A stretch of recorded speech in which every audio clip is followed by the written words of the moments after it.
Let's talk about communities. Competitive games are nothing without their communities, and it's hard to play a competitive game by yourself. If you want a game to be seen as healthy, you'll want to have a diverse group of players from different regions at different skill levels so that new players are able to enter the community and be able to get decent matches. When a community gets so small that this isn't possible, we say that the game is dead. Or we just say it when we haven't heard anything about the game in a while. Player count be damned. Team Fortress 2? Oh yeah, dead game, for sure. For most players, if you queue for a ranked match in a game and you don't find anyone, that generally means that that game is dead, which makes sense. If you can't find someone to play against, how are you supposed to play it? But this is the FGC. We go dumpster diving all the time. Is Grand Blue Fantasy Versus dead even though I can't get a ranked game in my region? Nah, dude, 50 players, that's like basically alive. I can still feel its pulse, it's all good. Well, there are definitely still people in the community who would say that most of the popular games in this genre are dead for, some reason. Most players know that it's hard to announce a fighting game as truly dead. But why is that? Why are people calling games in other genres dead with their player counts are still exponentially higher than most of the popular fighting games, while people in the community are saying that First Strike is in an extremely healthy position, even though you literally can't buy it on modern consoles? Apart from most of this just being clickbait, I think the FGC has found a way to keep these games on life support much longer than intended. Hell, I think some of these games might be immortal. I stabbed First Strike like 28 times and it just got up and laughed at me. I'm starting to get a little bit worried.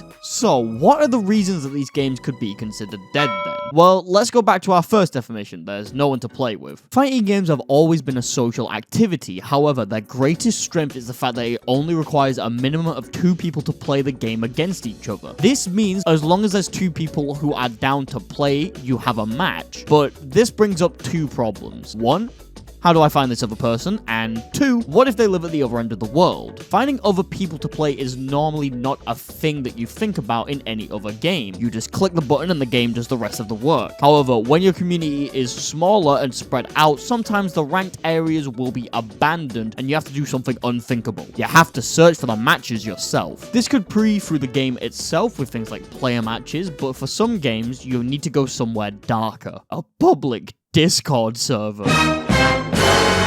Now, by most people's definitions, these games are probably seen as dead, but like, you can still find a match though. I'm just saying, 1 BPM is still a pulse if your definition of a heartbeat is loose enough. But this does lead to another question. What if I'm in Shankland and the other guy comes from the land down under? A lot of older games are being absorbed into the great kingdom of Rollback here, thanks to applications like Fightcade and the efforts of fans and developers at making that distance become a minimal factor between players. It won't be perfect, but it's a hell of a lot better than what the fuck is that? Unfortunately for you sewage people looking for some good Kasoge fun, most fighting games that you can buy use delay-based netcode. This means that when you press a button, the game has to wait for the package saying that you press that button to reach your enemy before the move comes out. This is different to Rollback, where the move comes out instantly on your screen, and then when the packet reaches your enemy, it skips forward in the animation. Delay-based is okay when the distance between players is short. So if you live in the south of England and you're fighting somebody in the north of France with a standard wired internet connection, the connection will probably be fine. If you're both using Wi-Fi, that's another story because of packet loss and all that, but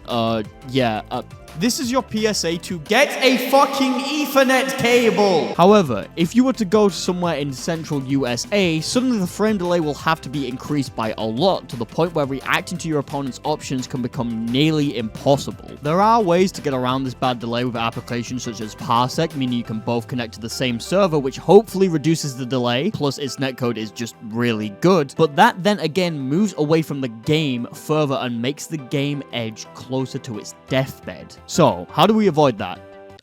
Add rollback. Over the past 2 years, people have made a real effort to add rollback to a bunch of old games that they like playing. Guilty Gear XX Accent Core Plus R, I hate that title so much, was probably the first publicly endorsed rollback solution added to an official game. A group of fans were working on rollback for the game, and Arxis just went, hey buddy, you wanna make this shit official? And boom, Plus R is now one of the most popular fighting games on Steam. Or well, it was for a bit. Adding rollback to these old games is the way to go for bringing most of them back to life. The community has basically unanimously agreed that it's the way of the future, and any new game that comes out without it is bad. Delay-based?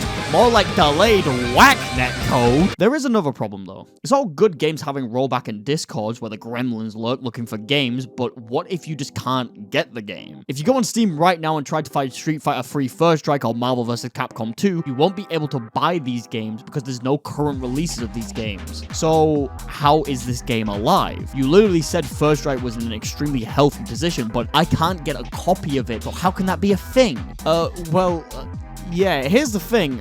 Come over here, buddy. Sometimes, when games aren't available, you gotta get on your boat and sail the seven seas a little bit. Gotta get your crew together, get that emulator downloaded on your PC, and pirate that shit! I'm sure YouTube probably doesn't want me to actually tell you that you should pirate games, but if there's no other options, then sometimes it's all you can do. There is another problem, though.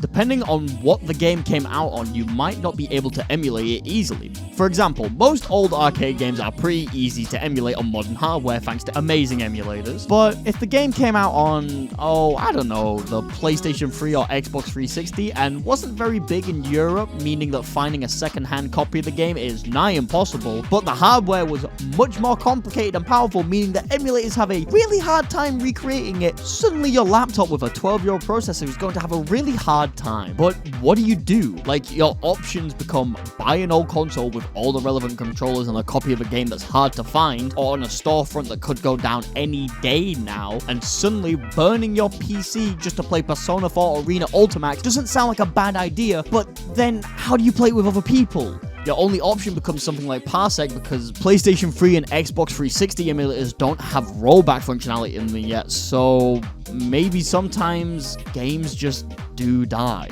If the game is on out-of-date hardware, is extremely hard to find and hard to emulate, and has nearly no way for a community to actively play online, then it's just not going to grow, and it's unfortunately going to die. I just want to play a Dachi, man. Hello, everyone! I come bearing news! Wait, what the fuck?